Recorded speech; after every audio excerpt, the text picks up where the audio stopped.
Olá, meus amores e minhas amoras! Estamos de volta para mais uma aula. Hoje, gente, a gente vai estudar e analisar um pouquinho sobre o hino de Vitória nesse contexto geográfico, tá bem? No que tem a ver no contexto geográfico. Aí, a gente, você não perdeu nenhuma aula, não. A gente tá aprendendo sobre o Brasil e agora a gente vai dar uma pausa para falar um pouquinho de Vitória, que tem tudo a ver com essa construção, né, do Brasil, para a gente poder aproveitar o embalo do mês de agosto, que a gente está comemorando aí, né, no dia 3 de agosto, a vitória lá na Batalha do Monte das Tabocas, tá bem?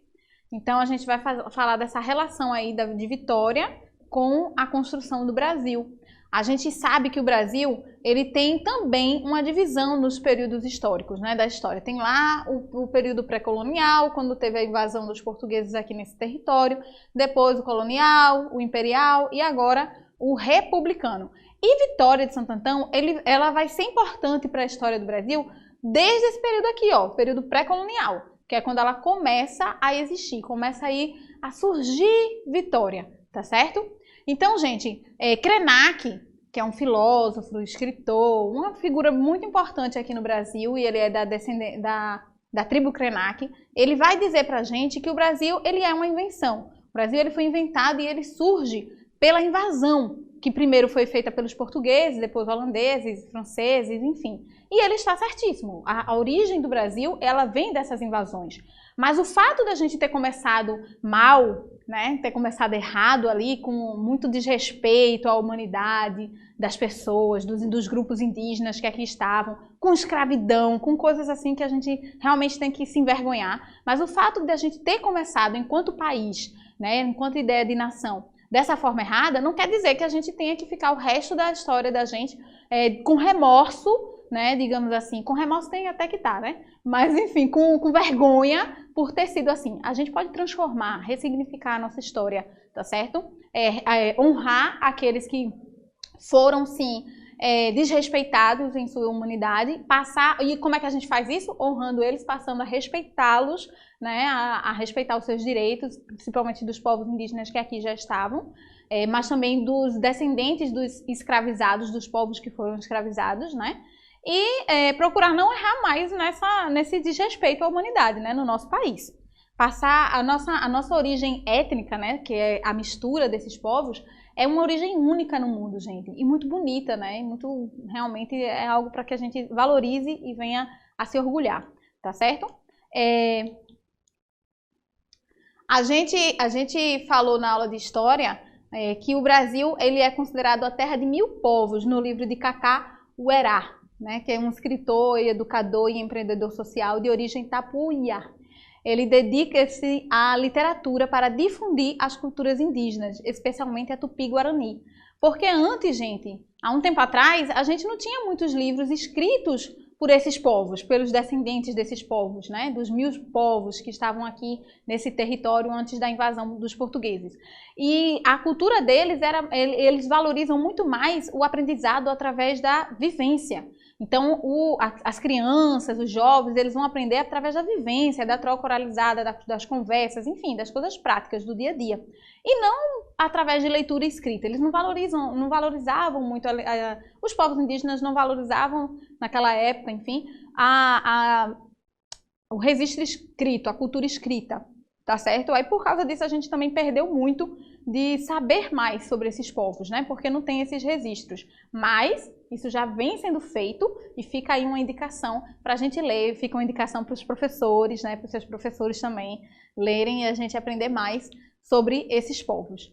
Mas sem saber, desconhecendo essa origem indígena, né, dos diversos povos originários que tinham aqui nessa terra, vamos falar como foi que o nosso Brasil começou a ser construído enquanto nação, enquanto país, e os símbolos que servem para representar essa construção, que foram surgindo aos poucos com essa construção, tá certo? Então nós temos aí a bandeira, o selo oficial, a arma, né, nacional e o hino nacional, que vai representar o Brasil tanto dentro quanto fora. E a gente sempre em eventos oficiais, a gente vai ver que vai aparecer a bandeira, vai se cantar o hino, para representar essa nação, esse país, a força, a identidade, né, do nosso povo. E isso vai acontecer também com Vitória de Santo Antão. tá certo? Então, assim como a gente falou na aula de história, então se você perdeu, vou reforçar. A bandeira do Brasil, inicialmente, ela tinha aí a cor verde e amarela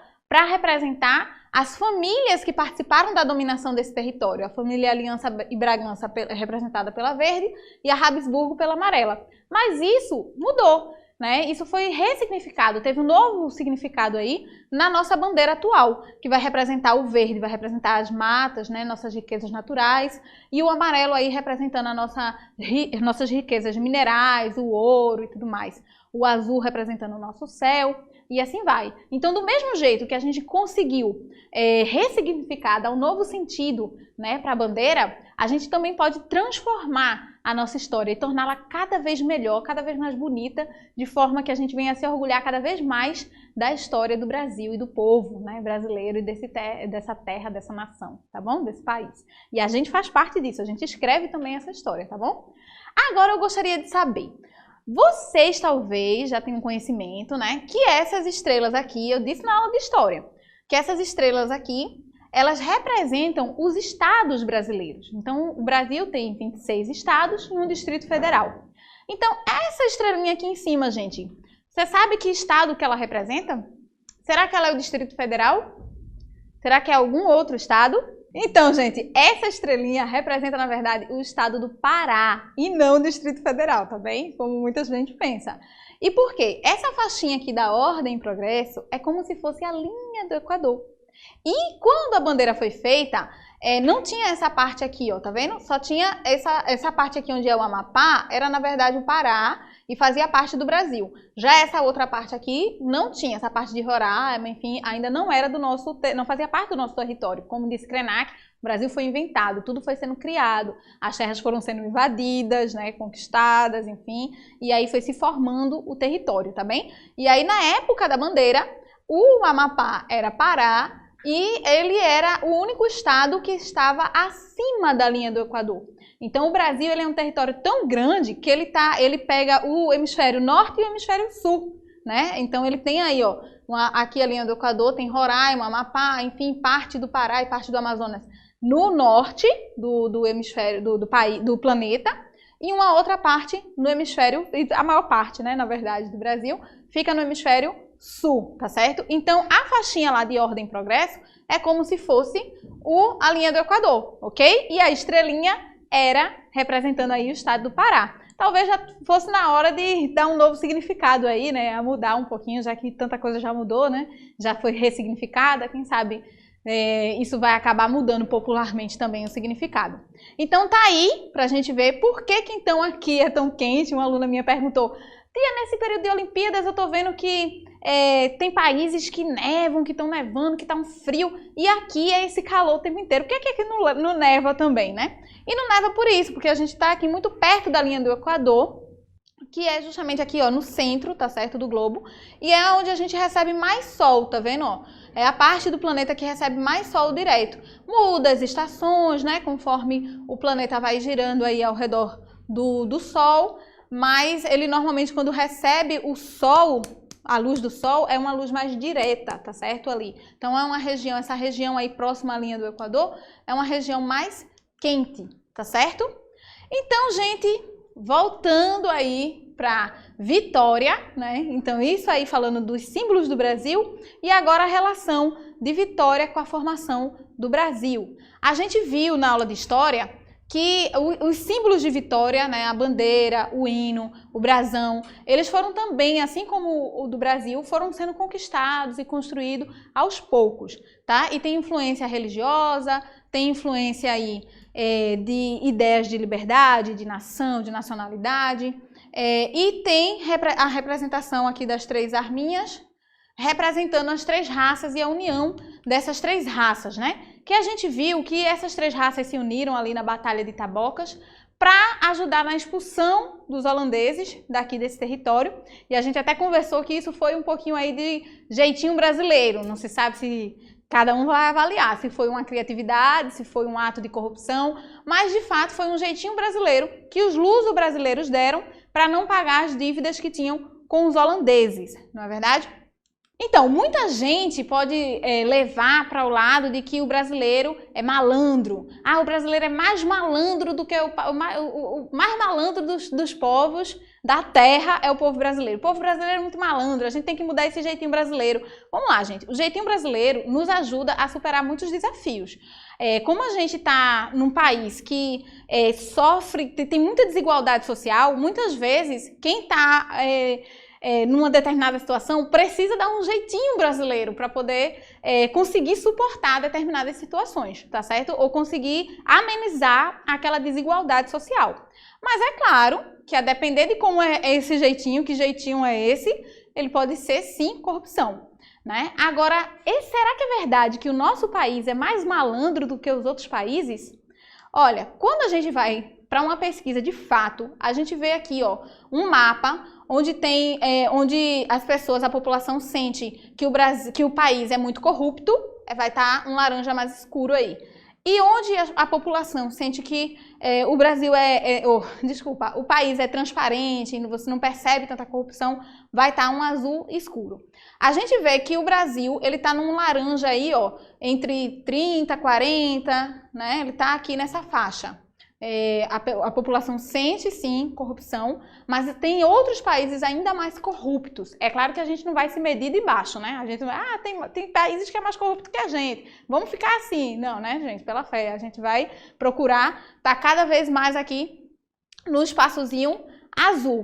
Mas existem pesquisas, pessoal, que mostram que a desonestidade, tá bem? Ela tá em todo mundo, em todas as pessoas do universo tem a mesma probabilidade de ser desonesta, probabilidade. Então, o que é que vai fazer diferença? Se essa pessoa é corrigida quando ela comete um ato de corrupção, de desonestidade, ou se ela é beneficiada por aquilo e parabenizada por aquilo.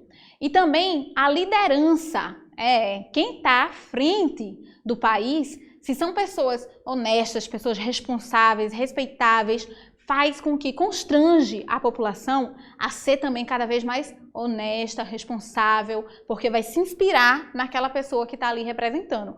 Agora, se o representante é um representante ignorante, grosseiro, estúpido, enfim, desrespeitoso, deselegante, aí as pessoas vão ficar também cada vez mais à vontade de ser dessa forma. Se a pessoa é desonesta, né, se o líder político ele é desonesto, mentiroso, então as pessoas vão se sentir mais confortável de estar assim também agindo de forma desrespeitosa enfim, e desonesta. Então, cabe a gente aprender a escolher melhor os nossos representantes políticos. Se a gente quer um país cada vez mais próximo ali daquela faixinha azul escura, né? Cabe a gente olhar, a proposta política que ele está apresentando, a história política, a carreira política que ele fez, né, que ele está fazendo, que ela está fazendo, e assim votar em pessoas que a gente admire, que a gente se orgulhe de verdade pelos bons atos que aquela pessoa faz. E aí, tendo melhores representantes políticos, podemos ter também aí um índice melhor nessa questão de honestidade no nosso país, tá certo? E aí a gente vai para o nosso hino, a gente entra no nosso hino, e como o nosso hino, ele vai fazer justamente isso. Ele vai exaltar as pessoas que dão orgulho para a nossa cidade de Vitória de Santo Antão. Então a nossa cidade, ela tem aí, né, algumas tragédias, a gente vai ver na próxima aula, tem mistério, tem coisas aí também, que não são atos e fatos que a gente pudesse se orgulhar tanto assim, né? Mas não vai ser essas pessoas que vão ficar realmente sendo homenageadas nos hinos, na bandeira e tudo mais, né? Vai ser homenageado na bandeira, no hino, justamente as pessoas que ajudaram que a cidade a melhorar, que são pessoas exemplares, né? Pessoas que de fato trazem orgulho para a nossa cidade, tá certo? Então vamos aí revisar rapidamente, vamos fazer umas perguntinhas para ver se vocês entenderam direitinho, prestaram atenção direitinho nessas aulas. O que é comemorado no dia 3 de agosto na cidade de Vitória de Santo Antão? Letra A Guerra do Paraguai, que contou com o voluntariado de Mariana Amália. Letra B, a vitória da Batalha do Monte das Tabocas, em 1645. Ou letra C, a vitória da insurreição pernambucana, que expulsou os holandeses? 30 segundos para vocês pensarem e daí a resposta. Voltando, pessoal. Bem, acertou quem marcou aí, que foi a batalha, né, do Monte das Tabocas. Eu acredito que vocês já ouviram, estão ouvindo bastante isso esse mês, e eu espero que vocês tenham entendido que é isso que se comemora no dia 3 de agosto, tá? Não deixe passar como um feriado qualquer, não, porque realmente foi uma batalha muito importante para a cidade de Vitória de Santo Antão e para a construção, para a formação do Brasil. Vamos lá, segunda pergunta. A Batalha do Monte das Tabocas, travada entre luso-brasileiros e holandeses, aconteceu por qual motivo? Letra A. Os luso-brasileiros lutavam contra os holandeses para proteger as pessoas da escravidão. Letra B. Apenas por motivos religiosos. Ou letra C. Devido a interesses econômicos e mercantis. 30 segundos para vocês pensarem aí. Voltando, pessoal. Gente, olha, os luso-brasileiros, eles escravizavam também, né? Eles, nessa época, era meio que cultural ali, em vários países da Europa, escravizavam, tinham esse costume de escravizar ou os nativos das terras que eles invadiam, ou usavam do tráfico negreiro, né? Compravam pessoas capturadas, sequestradas, retiradas do continente africano, e escravizavam elas. Motivos religiosos também estavam inseridos nessa batalha, tá? Além da questão financeira que os lusos brasileiros estavam devendo aos holandeses, mas tem também motivos religiosos aí. Porque os holandeses, eles eram protestantes, tá? Eles eram da mesma religião cristã, né? Só que os holandeses eram protestantes e os luso-brasileiros, os portugueses, enfim, eles eram católicos. Então, esse argumento religioso ajudou também com que eles conseguissem apoio dos indígenas que tinham sido catequizados. Por exemplo, Felipe Camarão, ele via ele era católico, né, tinha sido catequizado, e ele via nessa expulsão dos holandeses uma forma de libertar o povo dele dessa alienação, né, enfim, desse erro, desse equívoco da fé protestante, tá bom? Agora, a resposta certa, a letra C, devido a interesses econômicos e mercantis. Mercantis tem a ver com mercado, tá certo, gente? Então, era interesse de dinheiro, né, de poupar ali para não pagar, e também interesse mercantis envolvendo aí a cana-de-açúcar e tudo mais. Terceira e última questão por hoje. Marque a única alternativa falsa. Presta atenção nisso. Muita gente se confunde. Marque a única alternativa falsa sobre como a geografia do local ajudou na vitória da Batalha do Monte das Tabocas. Letra A. O clima quente do mês de agosto ajudou a cansar os holandeses. Letra B. Serviu como trincheiras para os lusos brasileiros. Ou letra C. A vegetação das tabocas também serviram como armadilha para os holandeses. E aí? 30 segundos. Gente, a resposta certa é a letra A. É só você pensar. Agora nós estamos no mês de agosto. E tá quente desse jeito aqui, Não, né? Mês de agosto não é uma época de verão, tá bom? Nessa parte aqui do território. Então, a letra C é a única falsa. As outras duas são corretas. A vegetação serviu como trincheiras. Trincheira, gente, é como se fosse um local assim, ó, para as pessoas se esconderem, tá certo? São trincheiras. Protegem elas dos tiros, das coisas e para os inimigos não as verem, ok? E além do mais, que aquela parte mais alta ali dava uma visibilidade melhor. O monte, né, eles lá em cima do monte, eles conseguiam ver os inimigos se aproximando. Servia ali como trincheira para os lusos brasileiros, para todos que participaram da batalha, tá bom? E a vegetação também serviu como armadilha para os holandeses, porque eles cortaram as tabocas para fazer como se fossem pontas, assim, ó, lanças, para se a galera caísse, se tropeçasse, enfim, servia de ponta, né, de lança ali, aquela vegetação. É isso, pessoal. Revisando, na aula de História e na aula agora de Geografia, nós falamos sobre a importância da cidade de Vitória de Santo Antão. da importância da cidade de Vitória de Santo Antão na construção do Brasil. Conhecemos os símbolos nacionais e regionais e refletimos sobre a relevância deles na construção da identidade do povo, da identidade, de como é que o povo se sente, de onde, qual local que ele se sente, tá certo? Quem ele se enxerga sendo. Eu sou brasileiro, eu sou vitoriense, tá certo? Faz parte da nossa identidade. Espero que eu possa ter ajudado você a entender um pouquinho mais sobre essa história e na próxima aula a gente se aprofunda um pouco mais sobre a origem da cidade, tá bom? Eu espero que vocês continuem se cuidando em casa, né? Usem máscara, álcool sempre que possível, lave as mãos sempre que possível e vamos incentivar todo mundo a se vacinar o mais rápido possível para que a gente possa voltar à nossa convivência presencial, tá bom? Forte abraço para vocês, cheiro e até a próxima!